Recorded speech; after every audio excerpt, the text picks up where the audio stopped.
네, 반갑습니다. 무지개건강 박쌤입니다. 지난주에는 제가 살짝 일이 있어서 한 주를 건너뛰었습니다. 그래서 2주 만에 찾아뵙게 됐습니다.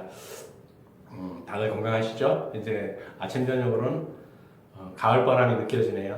무더운 여름도 잘 지나갔는데 또 내일부터는 태풍의 영향권에 들어간다고 하네요. 모두 그 피해 없으시길 기원드리면서 오늘 선정한 책은 이제 질병 판매학이라는 책인데 또 어떻게 생각하실지 잘 모르겠지만 이런 관련된 책들이 또 많아요.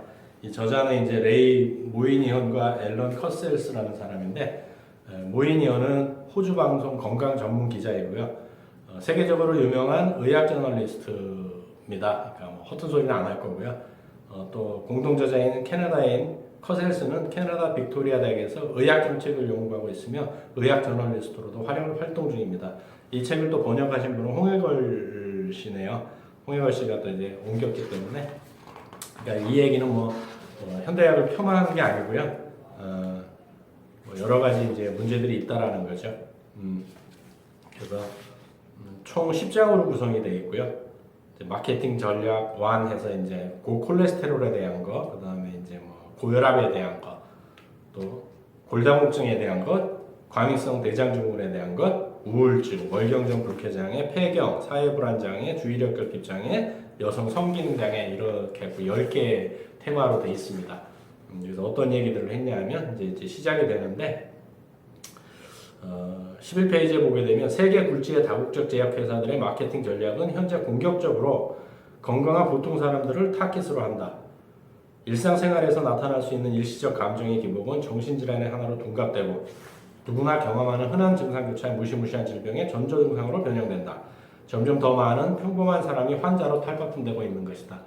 사실 이게 딱 맞다라고 하기도 어렵지만 아니라고 하기도 조금 애매모호한 부분이 없지 않아 있습니다. 한때 우리나라도 어떤 게 되게 많았죠. 갑상선 암 환자가 굉장히 많이 늘었죠. 근데 정부에서 갑상선 검사를 그렇게 하지 마라 한 뒤로 갑상선 암 환자들이 숫자가 굉장히 많이 줄었습니다. 죽음, 노화 그리고 질병에 대한 우리의 뿌리 깊은 두려움을 이용하는 판촉 캠페인과 함께 시장 규모 5천억 달러에 달하는 제약산업은 인간이라는 존재에 대한 개념마저 바꾸고 있다. 생명을 구하고 고통을 줄이는 것에 대한 정당한 보상을 받는 것으로는 만족하지 않는다. 건강한 보통 사람들에게 당신은 지금 병에 걸려 있다고 말함으로써 훨씬 많은 돈을 벌 수 있기 때문이다. 이거에 대해서는 한번 진짜 좀 생각을 해보시는 것도 나쁘지 않다라고 생각을 합니다. 왜냐하면 우리나라가 의료보험 체계가 너무 잘 돼 있잖아요. 그래서 사실은 병원에 안 가도 되는 문제들인데도 너무 병원을 많이 의존하는 게 없지 않아 있습니다. 사실은 조금만 아파도 병원을 가거든요. 우리나라 사람들이 되게 좋아하는 스웨덴 같은 경우는 병원비가 다 공짜예요. 다 공짜인데 복지가 굉장히 좋잖아요. 그런데 스웨덴은 예약 잡는 데만 해도 한두 달이 걸리고요. 또 한 달 걸려서 예약을 간신히 해서 예약 날짜에 가보면 의사가 딱 한마디 한답니다. 집에서 좀 쉬세요. 그리고 돌려보낸답니다. 그러니까 엔간하면 스웨덴 국민들은 복지가 좋다고 얘기를 하지만 사실은 의료 혜택을 못 받고 있는 거죠. 근데 우리나라는 그게 아니잖아요. 언제 어디서든지 동네 의원부터 시작해서 가기만 하면 다 받을 수 있는 너무나 쉽게 받을 수 있기 때문에 너무나 쉽게 또 남용되는 게 아닌가라는 생각을 해봅니다. 16페이지에 제약회사의 마케팅 담당 간부들은 실제 질병을 진단하고 치료하는 의사는 아니지만 보이지 않는 수면 아래에서 의사들을 조종한다. 현재 제약회사들은 일상적으로 질병의 전이가 논의되고 개정되는 중요한 의학 관련 단체나 학회들을 후원하고 있다.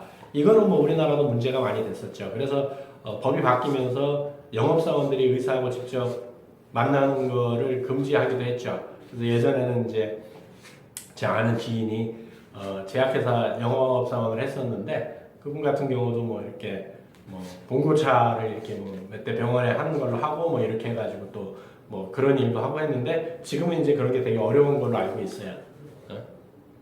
또 학회들이나 그 다음에 연구비 이런 것들을 제약회사에서 되게 많이 지원을 하고 있죠. 실질적으로.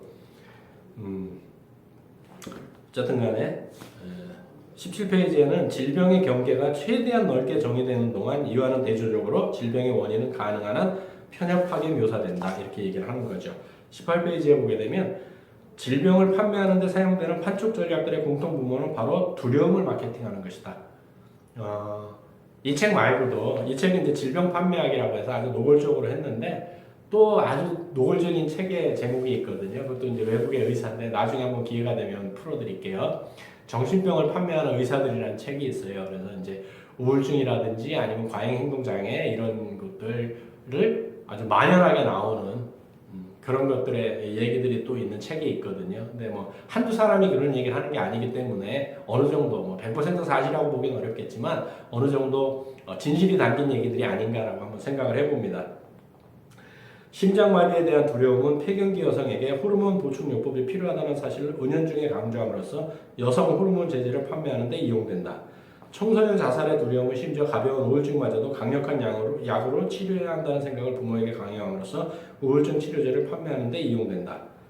돌연사에 대한 두려움은 콜레스테롤 수치를 약으로 끌어내려야 한다는 무언의 압력을 가하게 된다. 그러나 아이러니컬하게도 최근 연구들은 이처럼 과장 보도된 약들이 때때로 그들이 예방한다고 추정하는 바로 그 질병을 오히려 악화시킨다는 결과를 내놓고 있다. 지금 많은 의과학자들, 연구하는 의사 선생님들이 많은 연구 자료들을 내죠. 콜레스테롤이 심혈관, 심장 질환을 유발하지 않는다라고 지금 굉장히 많은 논문들이 나오는데도 아직도 콜레스테롤 때문에 걱정을 하시고 콜레스테롤 저하제인 스타틴 계열의 약을 많이 드시는 걸로 알고 있습니다. 이제 이런 것들을 이제 서두에 깔고서 이제 일장이 되는데 심장마비와 돌연사의 주범으로 몰아라. 그래서 고콜레스테롤, 그래서 콜레스테롤에 대한 얘기 나옵니다. 앞에서도 제가 제 동영상 다른 거 콜레스테롤 수치에 속지 마라라는 책에서도 자세히 풀어드렸지만 콜레스테롤을 그렇게 뭐 겁먹을 필요는 없습니다. 콜레스테롤이 심장 마비를 일으키는 것도 아니고요, 심혈관계 질환을 일으키는 것도 아니라고 심장 전문의가 한 얘기니까 아마 틀린 얘기는 아닐 겁니다. 헨리 게스턴이 아직 머크사는 제약회사입니다. 굉장히 유명한 글로벌 제약회사고요. 머크사를 경영하고 있던 때인 30년 전에 그다지 주목을 끌지 못했던 높은 콜레스테롤에 대한 두려움이 지금은 전 세계 수천만 명에게 건강과 관련해 가장 큰 관심사 중 하나로 부각되었다. 제일 많이 팔린 약이 베스트 약이 뭔지 아세요? 콜레스테롤 저하제 스타틴 약이죠. 제약회사의 이익을 위해 이러한 두려움이 은밀하게 조장되어 온 탓이다. 최근 들어 전 세계 어느 나라든 다른 어떤 종류의 처방약보다 콜레스테롤을 낮추는 약이 더 많이 소비되고 있다. 실제로 단일 제품으로 콜레스테롤을 낮추는 약은 제조업자에게 연간 25억 달러 이상의 수입원이 되고 있다. 25억 원의 수익이 되는데 그걸 포기할 수 있는 데가 있을까요? 이런 것들이 문제죠. 26페이지에 이렇게 되어 있습니다. 사람들이 생각하는 바와 달리 콜레스테롤 자체는 치명적인 적이 아니라 우리 몸을 구성하는 데 꼭 필요한 요소고 생명의 필수적인 성분이다. 물론 높은 혈중 콜레스테롤 수치가 심장마비와 뇌졸중을 초래할 위험 인자라는 사실을 보여주는 과학적 증거가 있긴 하다. 그러나 다른 한편으로 건강한 사람들에게 콜레스테롤 수치가 정확히 얼마가 높아져야 심장 질환 위험이 증가하는지는 아직 명확하지 않다. 그러니까 얼만큼 돼야 이게 심장 질환을 일으키는지 아무도 모른다는 얘기예요. 그냥 그 수치 기준치보다 넘어가면 위험하다고 콜레스테롤 저하제인 스타틴 계열을 무조건 처방을 하는 거죠.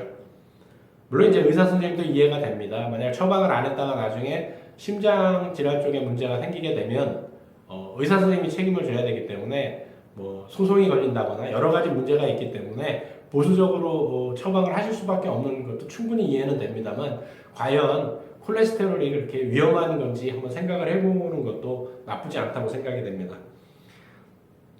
심장병 환자가 아닌 건강한 대다수의 사람이 심장 건강을 유지하기 위해서는 스타틴 계열 약물을 사용하기보다 더 효과적이면서도 비용이 적게 들고 보다 안전한 방법을 써야 한다. 그 방법이 뭐냐면요, 식사 습관을 개선하고 운동량을 늘리고 금연하는 것인데 이는 가장 확실한 그리고 가장 잘 알려진 방법들이다. 그러니까 먹는 음식을 바꾸셔야 되고요. 금연을 하시면 됩니다. 실제로 이미 스타틴 계열 약물 중 하나인 바이엘의 메이콜이 여러 건의 죽음과 연관되었다는 사실이 밝혀진 후 시장으로부터 축출된 바 있다. 심장병 안 걸리기 위해서 먹었는데 그게 바로 사망으로 연결된 사건이 여러 가지가 있다지 않습니까? 콜레스테롤 저하제가 세상의 그 모습을 드러낸 것은 1987년 머크사가 첫 번째 스타틴 계열 콜레스테롤 저하제인 메바코를 출시하면서부터다. 메바코는 미국 식품의약국 FDA로부터 콜레스테롤 수치를 낮추는 약으로 승인되었는데 이는 이약이 콜레스테롤 수치를 제외하고는 아무런 문제 없이 건강한 사람들에게 판촉되고 처방될 수 있음을 의미한다 라고 되어 있어요. 그러니까 콜레스테롤 수치하고 관계없이 그냥 처방을 할 수 있다는 얘기예요.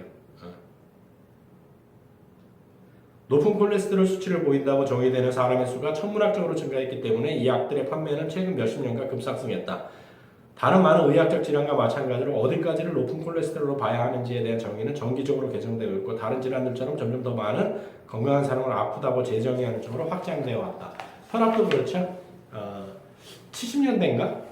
근데 160에 90인가 그랬거든요. 정상 혈압이요. 그게 140으로 떨어졌고 120으로 떨어졌고요. 또 낮춘다는 얘기가 있더라고요. 그러니까 콜레스테롤 문제는 뭐 제가 별도의 동영상이 있으니까 뭐 이 정도까지 하는 것도 뭐 괜찮을 것 같아요. 30페이지에 뭐라고 되어 있냐면 현재 미국에서는 의사 재교육 과정에 모두 10억 달러가 소요되며 이 중 절반에 가까운 자금이 제약회사로부터 직접 흘러들어간다.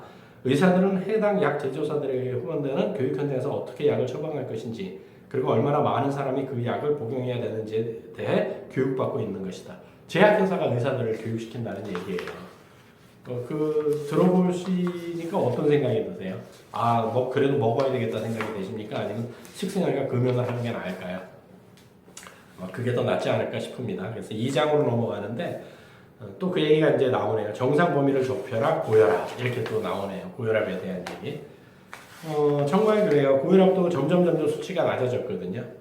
53페이지에 다른 질병들과 마찬가지로 고혈압에 대한 정의는 정기적으로 재검토되고 있으며 그 수치는 점점 낮아지는 추세에 있다.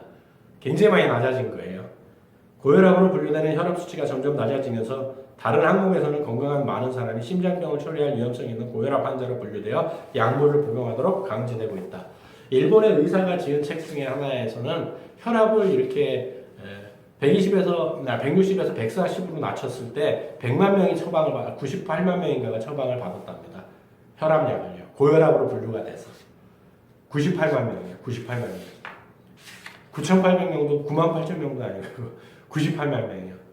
그런데 140에서 120으로 기준치를 낮췄을 때 140만 명인가가 처방을 받았답니다. 고혈압 환자로 분류돼서. 한번 생각을 해보셔야 되지 않겠어요? 55페이지에 광고는 의사와 환자들에게 예를 들어 실제로는 당신이 당신의 위험을 3%에서 2%로 낮추기 위해 5년 동안 그 약을 복용해야 할지도 모른다는 것은 설명하지 않고 약이 심장마비 위험을 33% 감소시킨다고만 주장한다. 이렇게 얘기를 한다는 거예요. 의료 소비자한테. 그러니까 3%에서 2%로 줄어든다가 아니고 33%가 개선된다라고 얘기를 하니까 어떻게 생각을 해요? 3분의 1이 좋아지는구나 라고 생각을 한다라는 거죠. 말을 되게 조심해서 잘 들으셔야 됩니다. 그래서 이제 어떤 얘기가 있냐면 57페이지에 혈압 또는 콜레스테롤 수치에만 너무 초점을 맞추고 있는데 이것은 숲을 보기보다는 나무에만 지나치게 집착하는 것 같다는 지적이 있다라고 얘기를 하는 거예요. 그러니까 항상 전체적으로 봐야 되거든요. 근데 항상 그냥 그 현상만 보는 거죠. 물론 현대의학이 약을 써야 되기 때문에 증상만 완화시키는 의학이기 때문에 어쩔 수 없는 부분도 없지 않아 있습니다만은 그렇다라는 거죠. 63페이지에 보면 이거는 정말 제가 강의할 때도 대학원에서도 많이 얘기했던 얘기지만 모든 사람에게 모두 적용되는 것은 아니지만 종종 혈압 측정 방법 또한 큰 논란거리가 되기도 한다. 아이러니 중 아이러니는 의사라는 존재 자체가 환자의 혈압을 높이는 원인이 될 수 있다는 점이다. 횡강을 입은 의사와 마주한다는 것 자체만으로도 신경이 과민해지고 이 때문에 혈압이 상승되기도 하기 때문이다. 이 현상은 의사들 사이에서는 너무도 잘 알려져 심지어 이에 대한 횡강 고혈압이라는 용어까지 생겨날 정도다. 근데 우리는 또 어떻게 돼요? 바로 거기서 재고 그게 내 혈압이 되죠. 제가 알고 있는데 미국에서만 해도 한 7번에서 10번을 잰다고 합니다. 같은 시간에 다른 날로. 그래서 그 평균을 내서 내 혈압을 측정하는데 우리나라는 그렇지 않다고 알고 있거든요. 근데 요즘은 이제 병원에서도 많이 좋아져서 좀 몇 번을 재는 분들 너무 혈압이 높으면 좀 쉬었다가 또 재기도 하고 한다고는 하더라고요. 그러니까 점점 개선되는 건 맞지만 그 혈압이 항상 내 혈압이라고 생각 안 하셔도 된다는 얘기를 꼭 드리고 싶어요. 혈압은 하루에도 수십 번, 수백 번이 바뀝니다. 혈압이 바뀌는 이유는 딱 한 가지거든요. 그 환경에 적응하기 위해서 혈압이 바뀌는 겁니다. 적응하기 위해서요. 그러니까 너무 높다고 또 너무 낮다고 너무 겁내하실 필요는 사실은 없습니다. 그래서 이제 챕터 3에서는 뭐라고 했냐면 젊은 여성을 새로운 위험군에 포함시켜라. 그래서 골다공증, 이게 골다공증에 대해서 얘기가 나옵니다. 골다공증은 여러 가지 뭐 얘기들이 많은데 뭐 어떤 의사 선생님은 좀 이제 비껴나간 의사 선생님이시겠지만 골다공증은 허구의 병이다라고까지 얘기를 하세요. 그런 의사 선생님도 계시고 뭐 여러 가지 있는데 어쨌든간 74페이지에 보게 되면 캠페인이 도외시한 것은 골밀도 검사의 가치가 매우 논쟁거리가 되고 있다는 사실이며 관련 약품들이 가끔 효과는 보이기는 하지만 심각한 부작용을 초래한다는 사실이다. 근데 이런 사실들을 의료 소비자한테 얘기를 안 해준다는 게 가장 큰 문제죠. 심지어 이것을 질병이라고 부를 수 있는지에도 의문의 여지가 있다. 매우 드문 경우를 제외하고는 골밀도가 낮아지는 것은 많은 사람에게 나이가 들면서 생기는 자연적이며 정상적인 과정이다. 그런데 내가 60대가 돼서 50대 후반이 돼서 골밀도를 측정을 해서 누구랑 비교하는지 아세요? 30대 때 가장 골밀도가 높은 사람하고 비교를 합니다. 당연히 골밀도 떨어지죠. 그럼 골다공증이 되는 겁니다. 뼛속 무기질 밀도가 특별히 낮은 사람은 장내 골절 확률이 높을 수 있지만 이것은 침대 매트가 느슨한지 아니면 좀 더 좋은 안경이 필요한지처럼 살아가면서 고려해야 할 여러 요인 중 하나일 뿐이라는 거죠. 그러니까 이제 캐나다 연구단체와 밴쿠버의 브리티시 컬럼비아 대학 출신 의사들이 수년 전 골다공증에 관한 모든 과학적인 데이터를 분석한 바 있는데 분석 결과 그들은 여성 사이에 널리 퍼진 골밀도 검사의 필요성은 전형적인 대중의 공포심에 기반한 형성된 시장이라고 결론 내렸다. 공포심에 기대어서 시장이라고 결론 내렸답니다. 브리티시 의과대학에서요. 컬럼비아 대학에서요. 그럼 왜 그럴까요? 골다공증은 특별한 증상이 없기 때문에 제약회사들은 여성들이 이 병을 심각하게 말하도록 많은 노력을 기울여왔다. 판매의 핵심은 사람들에게 충분한 공포를 유발해 질병에 대한 검사를 받으러 병원에 가게 하고 종국에는 약물로 치료받게 하는 것이다. 이게 제약회사들이 한다는 얘기예요. 내가 나이가 70인데 30대 30살짜리 뼈 밀도하고 70대하고 비교하면 당연히 골밀도가 떨어지는 거죠. 그래서 골밀도 약을 먹어야 되는데 이게 얼마나 효과가 있는지 잘 모르죠. 하여간 되게 재밌어요. 이 질병에 발을 들인 모든 제약회사에게 골다공증 영역에서 이루어져야 하는 것은 골다공증을 여성이 50세에 접어들면서 한 번쯤 유념해야 할 질병으로 확산케 하는 것입니다. 이들이 50대와 60대에 들어서 약물을 통해 충분히 대비할 수 있고 이를 열심히 복용하기만 하면 길거리에서 본 꼬부랑 할머니가 되지 않을 수 있다는 믿음을 주기 위해서죠. 라고 킴 화이트라는 연구자가 연구를 한 거죠. 정상적인 골밀도를 30세 여성 평균치를 기준으로 정했으며 이것이 자동적으로 30세보다 나이가 많은 대부분의 여성의 뼈를 비정상적으로 만들었다. 아까 말씀드린 그 내용이에요. 이 과정에 참여한 전문가들은 당시 골다공증을 정의하는 기준이 어떤 면에서는 임의적이었다고 솔직하게 털어놓았다. 예를 들어 골다공증이나 그러니까 골밀도가 떨어진다고 한다면 내가 70대면 70대 평균하고 재야 되는 건데 30대하고 잰다는 거죠. 그럼 당연히 골밀도 떨어지죠. 어떻게 골밀도가 안 떨어지겠어요? 노화에 의해서 당연한 거죠. 79페이지에 골밀도 검사의 증가는 골다공증 약 판매를 급격히 증가시키는 데 도움을 주었고 제약회사는 해마다 50억 달러나 되는 시장을 형성하는 데 성공했으며 수년 내 시장 규모는 100억 달러를 넘어설 것이라는 추정마저 나오고 있다.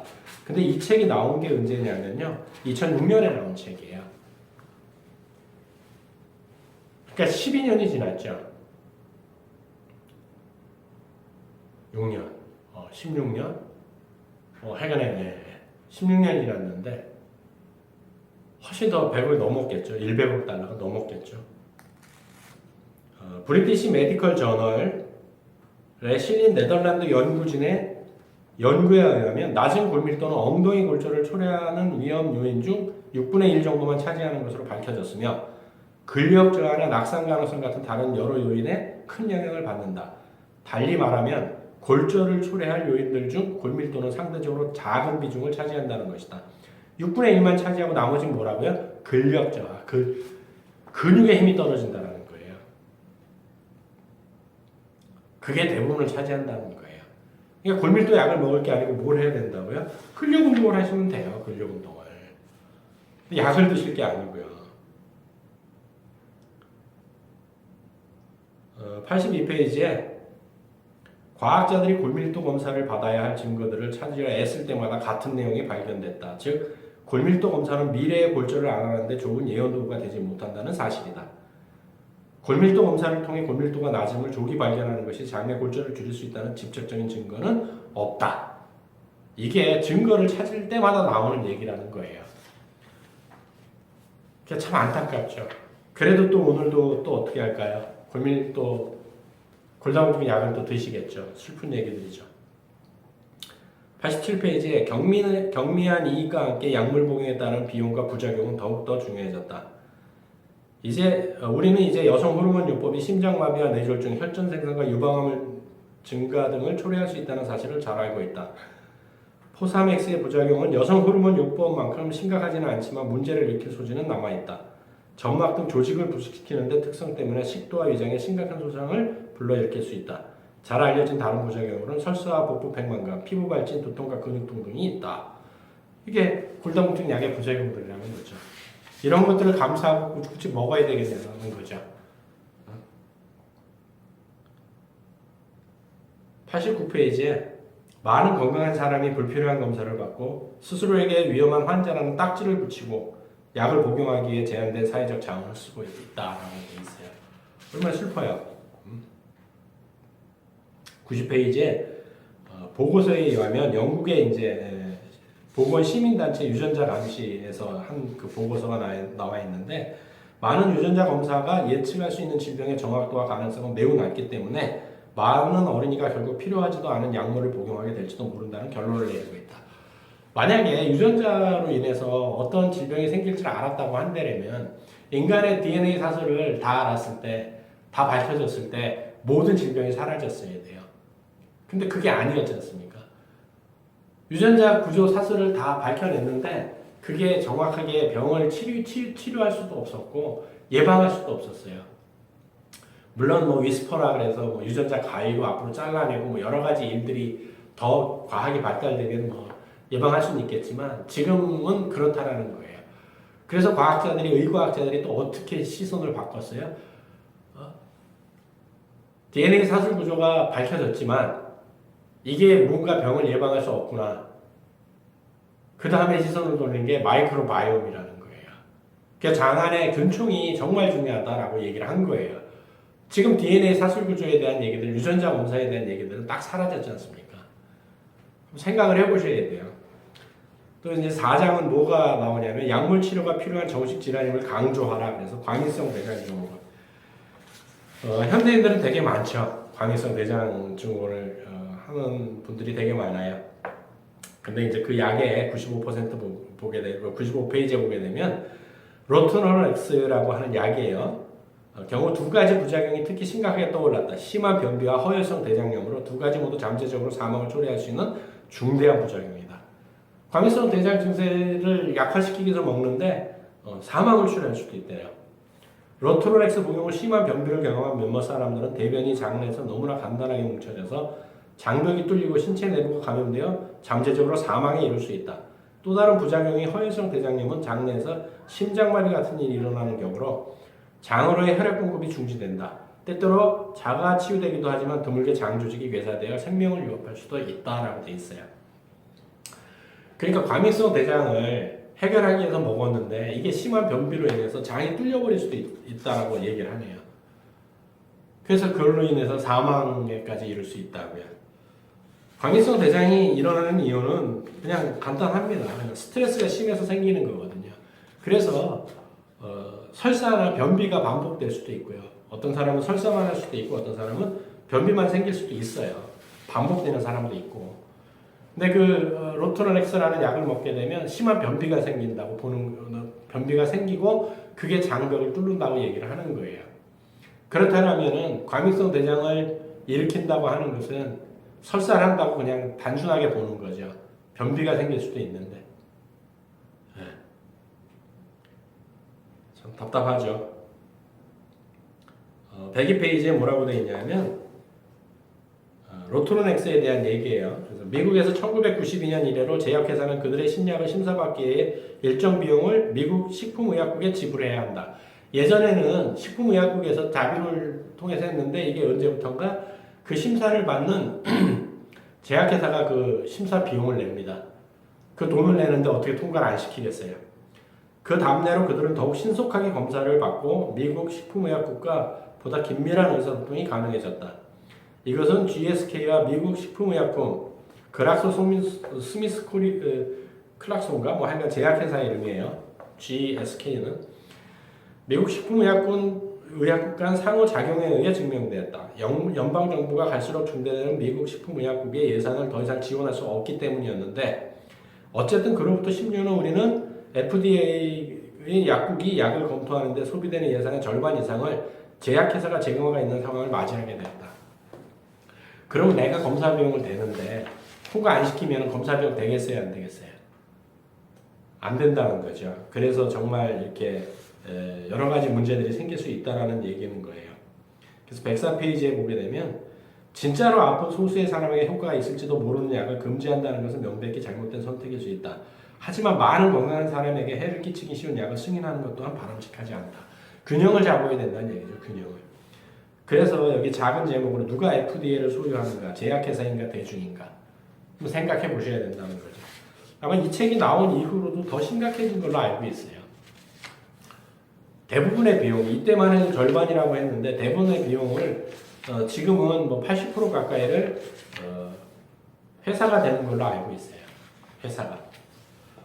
그래서 이제 마케팅 전략 5장에서 뭐라고 돼 있냐? 마음이 아니라 뇌에 문제가 있음을 인식시켜라 해서 우울증에 대한 얘기가 나오는 거예요. 조금 그냥 기분이 왔다 갔다 할 수는 있거든요. 사실은 그게 꼭 우울증이 아니더라도 저혈당이라도 기분이 왔다 갔다 할 수 있고 여러 가지 요인이 있는데 그냥 그렇게 되면 우울증을 이제 처리한다는 거죠. 118페이지에 우울증에 대한 얘기인데 118페이지에 이렇게 되어 있어요. 거의 20년 동안 올다니 같은 수많은 약품 영업사원은 대중에게 우울증은 뇌화학적 불균형에 의한 것이며 프로작, 확실, 졸로프트와 같은 선택적인 세로토닌 재흡수 억제제들에 의해 치료될 수 있는 정신질환 인식을 확고하게 주식했다. 그리고 그들의 계략은 성공적이었다라고 되어 있어요. 그래서 진짜 선택적 세로토닌 재흡수 억제제들을 많이 드시죠. 우울증 있는 분들은.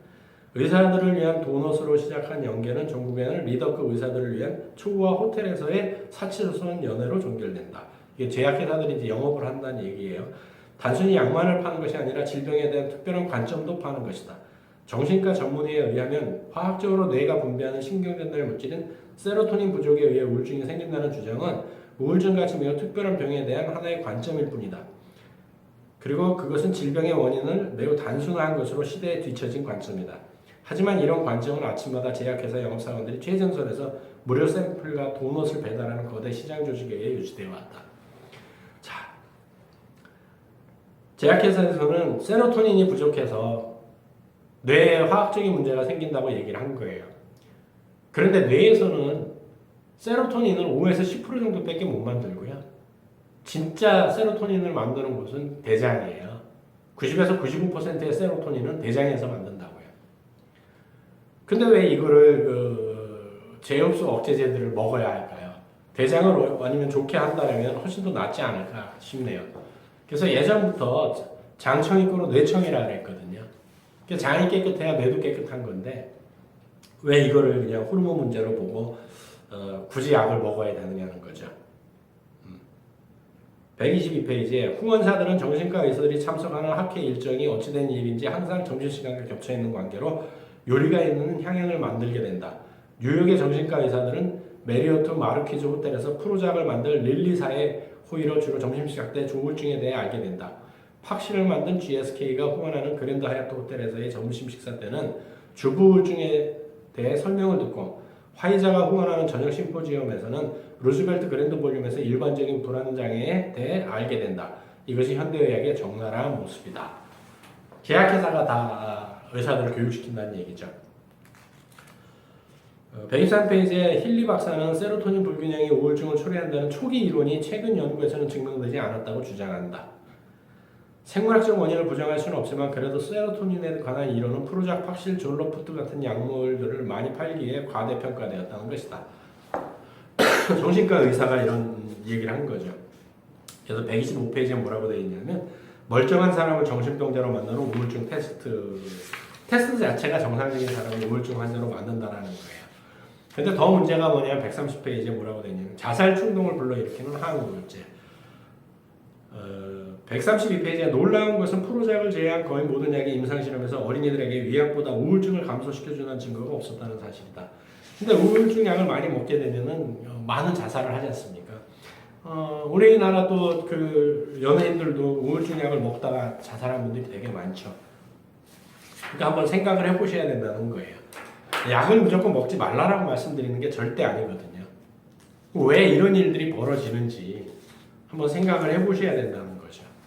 그래서 정말 좋은 식단과 좋은 기름을 먹고 똥을 잘 싸서 장을 깨끗하게 만들면, 그리고 햇빛을 쐬면 세로토닌도 많이 나오고, 이것이 굳이 뭐 제흡수제를 흡수 억제제를 안 먹어도 되는 생활을 하는 것이 더 바람직하지 않나 생각을 하고 다음 주에 이어서 또 만나 뵙도록 하겠습니다.